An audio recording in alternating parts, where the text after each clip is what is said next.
I'd first like Mike Saylor to take the stage and speak and talk about this mobile revolution and talk about some of the kind of paint a picture of what's going on today and where we're going with this mobile environment. Mike? Thanks. I really wrote most of the mobile wave in 2010 when I started thinking about the impact of smartphones and iPads, but it didn't come to market until 2012 because there's a 1-year delay between the time you finish a manuscript and the time they print it on a book and publish it. But my views on this aren't strictly speaking ivory tower author. I mean, one of my experiences is I run a software company with about 1,000 engineers, and then we've spent about $300 or $400 million over the past 4 years building software that runs on mobile devices and software to extract hundreds and thousands of terabytes of data out of the social network. And those are products we have. But just in the past 2 weeks, I've got a number of fresh thoughts in my mind because I just got off a plane. I went from D.C. to Mumbai, and then from Mumbai I went to Munich, and from Munich I went to Istanbul, and from Istanbul I went to Dubai, and from Dubai I went to Moscow. And I just got back in from Moscow at 5 a.m. this morning from Dulles Airport. But I slept on the plane, so I feel fresh. But in each place I met either with people that are the CEOs or the owners of banks. I met with probably 10 billionaires. I met with the people that run the telephone companies, like the big, the Reliances or the MTSs or the Etisalats. Etisalat has 170 million subscribers. India has 800 million people with mobile phones. Mukesh Ambani is going to roll out a 4G network across the entire country. And so although we tend to think of certain countries as being more backward than America, the truth is when I went to school, I went to MIT, and MIT was the leading tech school in the country, if not the world, and none of us had telephones. And people always say to me, blah, blah, blah, they can't afford this technology, blah, blah, blah. And I say, well, you know, the richest man in America couldn't afford this technology when I went to college, and that's only 20 years ago. So I have some conclusions now. And since this is an ideas forum, I thought I'd throw out the ideas. One idea is I can use my phone to actually time myself so I don't go over. There, so my timer, I'll stop with 2 minutes left because I burned up 2 minutes. It's increasingly clear there's going to be 5 billion smartphones like an iPhone or an Android phone within 5 years. I think it's clear there's going to be 10 billion tablet computers within 10 years because tablets aren't just something you're going to carry with you. They're also going into vehicles, they're going into shop floors, the waitress is going to carry it around. The hotel rooms I go into have tablet computers to control things. They're being used in every vocational pursuit. So we give them to all of our salespeople. So tablets will actually probably be 2-to-1 ratio to the actual population of mobile workers. The desktop world has been about 1.5 billion devices. I think it will grow, but gradually. For every knowledge worker we add, we'll try to take one off. I'm going to try to obliterate 1,000 PCs in my own company and replace them just with iPads. On the other hand, there are billions of people that don't have white-collar jobs. They're going to have them. So I think we're probably headed toward at least 2 or 2.5 or 3 billion desktops. And then the other thing is televisions are becoming intelligent. Right now, every conference room I see in my own company, you walk in, you take out your iPhone, you put your projection, or you put your proposal, your presentation on the TV in 1 second. And then everybody around the table can throw up their own documents off of iPads and iPhones in 1 second using Apple TV. Apple shortly is going to come out with a television that's just a big screen with a power cable with a Wi-Fi chip and iOS embedded in it, at which point there won't be any remote controls, at which point you'll project anything off of your iPhone or tablet or desktop right on the screen, at which point everybody's going to nod their head and say, every television on the planet is obsolete, which is horrible for the Japanese, and that's why Sharp and Sony and Panasonic and other stocks are going to be in deep, deep trouble, and the Japanese electronics industry is going to be driven into the dirt. But it's going to be great for another class of people. What I see is, I think every living room, every classroom, every boardroom, every conference room, and every office of a powerful executive or an executive that thinks they're powerful is going to have an intelligent television on the wall because that's going to replace the blackboard or the whiteboard or the no board. And this is not so different than I look around here, I see you guys with tablet computers. A tablet used to be a $5 piece of paper. Well, now a tablet is a $500 device, $100 device, an $800 device, whatever you might think. So this is an interesting dynamic because the big picture then is 23 billion devices all are running knit together, even with iOS or with Android or with Windows. And there's not going to be a fourth player. And it's looking like Apple's number one, Google's number two, and Microsoft's number three, as far as I can see. And the market sort of gets that, but they underestimate the impact of all this stuff. If we take the next implication of that, there is a mobile mercantile network that's forming right now. That's a network of 5 billion people, and this is misunderstood. It's the biggest geopolitical trend going on right now. And what I mean by that is, if I can dematerialize anything, and half the economy is going to dematerialize the software, your car keys, your currency, your credit cards, your cash, your driver's license, your passport, your movies, your books, your magazines, chunks of healthcare, large portions of the education industry. All these things these products and these services are dematerializing into software. That software is going to run on one of those 3 operating systems on those 23 billion devices. And that's creating the mercantile network, because that's a mobile wave based on American language, American law, American customs, American technology, American currency, and the American culture. Now, this is the big speech. It's hard to give this speech if I wasn't sitting here in Washington, D.C., but English is obliterating every language on earth. And if you don't speak English, you probably won't get a good job. Everything you sell in English goes for a higher price, and you sell more of it. Everything you buy in English, you buy cheaper, and you have more supplies. And every question you ask in English, you get an answer back quicker and cheaper, which means that 6-year-old Pakistani girl with a $100 tablet has a choice of learning 100 languages for free off of the internet sometime in the next 10 years. What language is she going to learn? Right? It used to be people's educational decisions are determined by their parents, their economic circumstance, the mayor, the community, the president, prejudice, or luck. At this point, though, you can decide to learn what you wish to learn, and you can be sure that if you're a Chinese programmer, you want to speak English because you get paid 2 to 4 times more money. Look, no one's immune to this. I went to MIT. I was with people from Harvard. If you were the elitist of the elite, blue blood, in an Ivy League school, when you're a senior, the number one question on your mind is, what kind of job is going to pay me the best? And this is the same everywhere in the world. People want to get paid.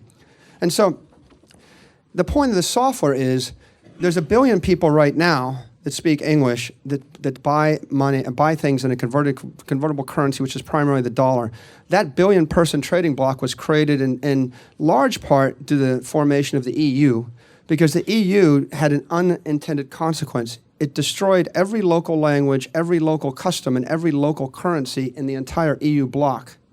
And as soon as people abandoned the drachma, the franc, the mark, the German language, the French language, they all had to trade with each other, and they had to trade with each other in English. And as soon as they moved to English, they created that billion-person bloc. And as soon as they moved to the euro, they realized, if I don't control the euro, why don't I just convert to dollars? And so the dollar became the reserve currency of the world, and this is a dynamic that's going to get more powerful, because everybody in the world is going to want to access a technology that they're going to buy from a company in the dollar. Now, people say, well, this is going to get blocked by this and that. Well, I went everywhere in the world. I was in Russia. I was in Dubai. In Dubai, the street signs are in English. Dubai feels like a colony of America. I mean, we couldn't have taken a gun to the head of all those people and forced them to adopt our customs, our values, and our language. And by the way, the DRAM is pegged to the dollar. They took our currency, our language, our customs, because they wanted the money, right? And with regard to this, think about the power of Google and Facebook. People say, well, Google and Facebook got blocked in China. Facebook added 65 million users in China in the 3 years it was blocked. Now, tell me a company that can get 65 million customers while illegal. That shows you how powerful that is. And by the way, these are call them trivial networks. I can share pictures and fun updates and videos with my friends. What happens when I've got a network that opens doors, monitors your cardiac history, saves your life, networks that do material things, right? Then you're not going to want to be off that network.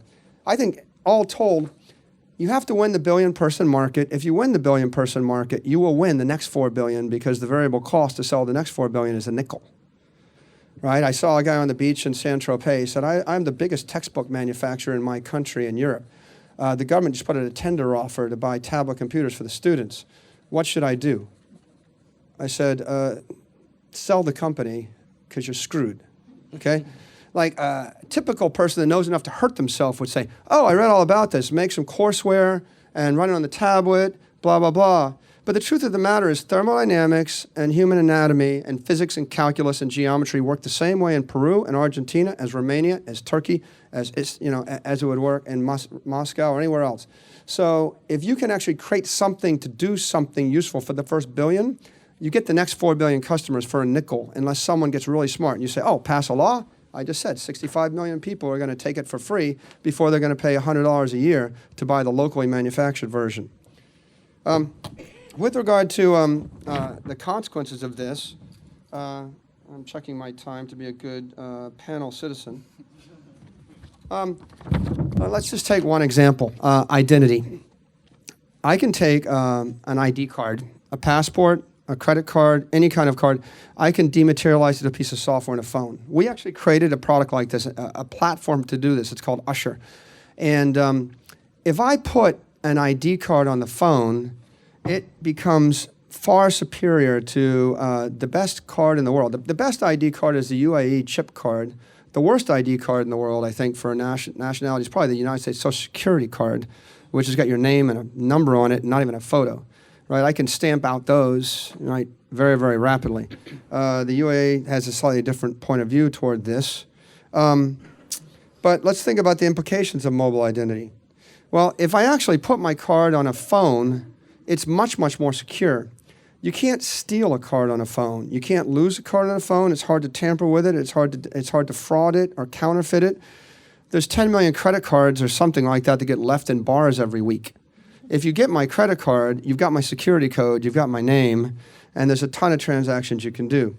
If I lose my phone, and people always say, well, what if you lose your phone? If I lose my phone, the phone locks itself. I go replace the phone. I have to do that anyway. If I lose my passport, you can probably travel around the world. And by the way, I walk into banks and I show a passport. They don't go and check to see if it's valid or stolen or voided.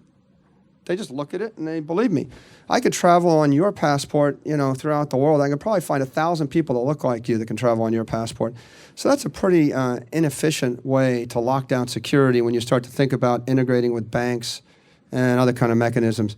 On the other hand, you steal my phone, I can send the police to your door as soon as you turn it on because we can trace it within 10 meters. Just anybody who's ever used Find My iPhone knows it works within 10 meters, right? So I'm not saying that every police organization is going to do it, but the only reason people would ever steal a phone is because of an inept police organization combined with a complicit telephone company. Because you can't really operate a mobile device without the assistance of the telephone company and the government to do so. But be that as it may, let's say that government is what it is and telephone companies are what they are. You put your credential on your phone, your employee ID, your student ID, your national citizen ID, or your financial ID. You can't lose it. No one can steal it. And that makes it secure. It makes it secure for another reason. There's $250 billion credit card fraud every year, which is horrifically bad. The bank's idea of curing that is actually give you a security code, and you give the 4-digit or 3-digit security code, which is useless if someone stole your card or if your secretary looked at your credit card. And their other idea is they ask you for your mother's maiden name, which is a pretty stupid, moronic idea, right? Because your mother's maiden name's been the same for 40 years. So how many people know your mother's maiden name, right? I mean, as many as wish to know your mother's maiden name. These are not effective validation techniques. But the bankers aren't stupid. They realize they're not effective validation techniques. So their cure to that is I only do about 1/10 of what you'd like me to do over the phone. And I just don't serve you. So I just tell you, send a letter. And send a letter is like another brilliant idea because I sign the letter and someone can counterfeit the letter. So we've got an inefficient system. It costs us a huge amount of money. That's just banking. If you look at at security with regard to prescription fraud or healthcare fraud, I can show up with your healthcare card and I get $100,000 of healthcare. No one thinks to figure out whether it's your brother. And they defeat the system. So the tax system, the healthcare system, the prescription, you can call in a prescription to the pharmacy down the street, say you're a doctor, they'll accept it. They can't authenticate you. So all of these systems are lossy. They're after the fact, after I've abused the system to some huge amount, maybe someone will come and kick in my door and track me down. But meanwhile, it's probably costing the society $1 trillion a year. Now, how is mobile identity the solution? I can actually just put an ID on my phone, flip it and generate a security code, a one-time token that's good for 1 minute, 4497, and I say, look, it's Saylor 4497, and they're like, oh, I know who you are. You're Michael Saylor, blah, blah, blah. I know where you are. You can only be in one place at a time. If I can lock it down to a device ID on a phone, it's impossible for anybody to impersonate my ID. If I lose the phone, it locks itself. I get a new phone. You could use that to authenticate a doctor, to a pharmacy, a person, to a bank. If I put my passport as a mobile credential on a phone, I could create a bank account in 30 seconds. And you know what? I could create a bank account in Singapore in 30 seconds where they would know it's me. That's actually more secure than if I walked into the bank branch with my passport and my driver's license and my birth certificate.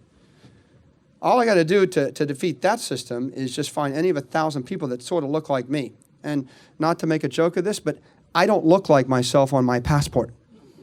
Right? So mobile identity is far more secure. It's much simpler, by the way. It takes you 3 minutes to do a credit card transaction on the phone.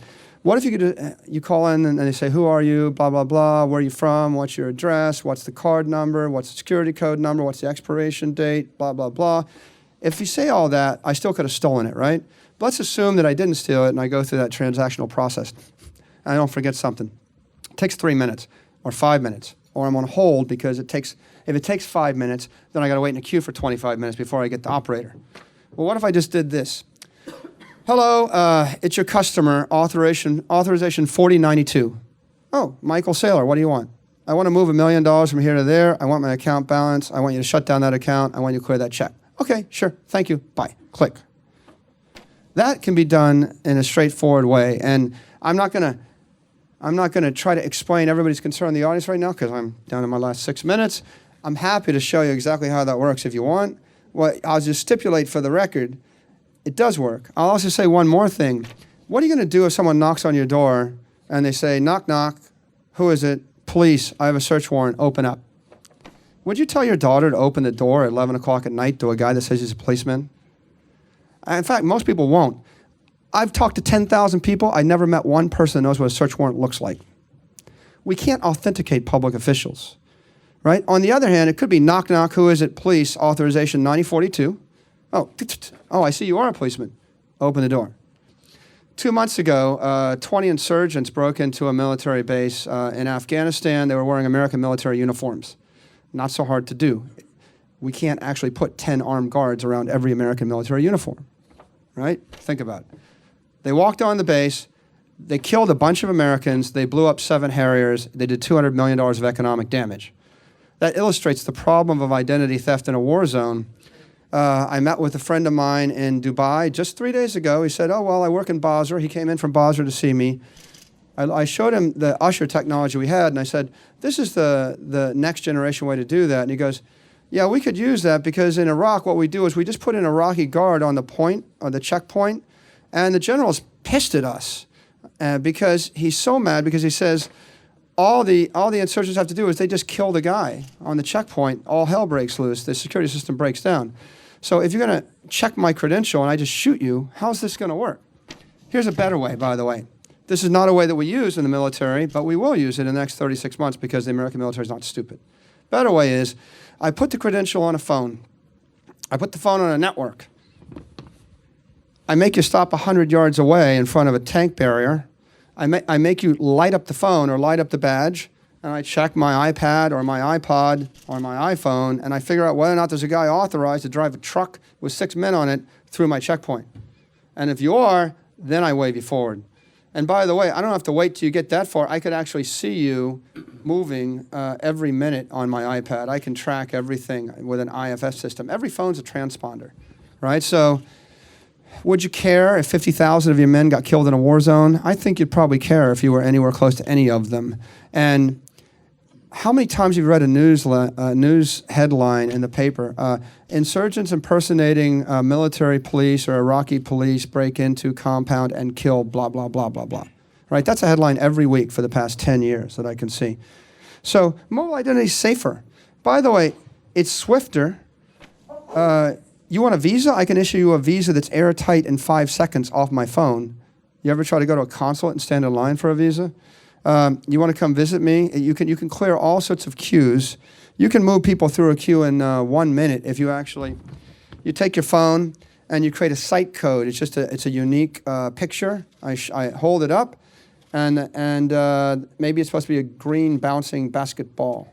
If everybody in the military has a green bouncing basketball, then I know they get to go forward. And the green bouncing basketball changes in 60 seconds to a red rotating banana, right? There are lots of ways to do it, but the short of it is you can clear all these queues. Now, what's the summary of that? The summary of that is technology is going to change the way we fight wars, or mobile technology. It's going to change the way we do banking transactions. By the way, I just wired $13 million, and I did it to pay for a piece of property, and the way it worked was my assistant walked in and put a piece of paper in front of me with all of the codes in the clear. I signed my name. He faxed it to someone, my secretary. She faxed it to the bank's secretary. The secretary of the bank handed it to a banker, and the banker moved money. And I couldn't help but think to myself, this is the least secure system imaginable. There's at least 5 people that have all of my confidential codes, and any one of them could generate 100 transactions and slip them right down the same system. They send me a letter. Please fill in these signature cards so we can keep them on file to protect your assets. And they want me to sign a signature. And I thought to myself, I could take my phone and snap the signature, and I can email it to 1 million people. Or when I turn my back, my secretary can, or anybody can. And so signatures are a legal construct that are completely devoid of any security value or any safety value whatsoever. But with a phone, I can snap a picture of the check, certify it with a badge, and it becomes almost impossible to counterfeit or forge. So, summary on that. The most aggressive banks, and I met with them in Istanbul, I met with one, they said, we really have to adopt this, right? We're going to implement this, and by the way, we want to do it. My time is up, so it's good. We want to do this so badly, we will start the project this month on the weekend if necessary. That was one extreme. The other extreme was I walked into the chairman of a bank, part owner of a bank, and they looked at me and they're like, this is technology. Why was I called into this meeting? This should have been with someone 3 levels down. And I thought to I said, you know, there's $1 trillion in assets created by Apple and Google and Facebook and Amazon over the past 10 years. The richest people on earth all know this. They're going to expect you to give all these banking services with the most advanced technology. If one bank offered me a digital signature on a mobile phone and my current bank doesn't, I would move $250 million within 4 weeks.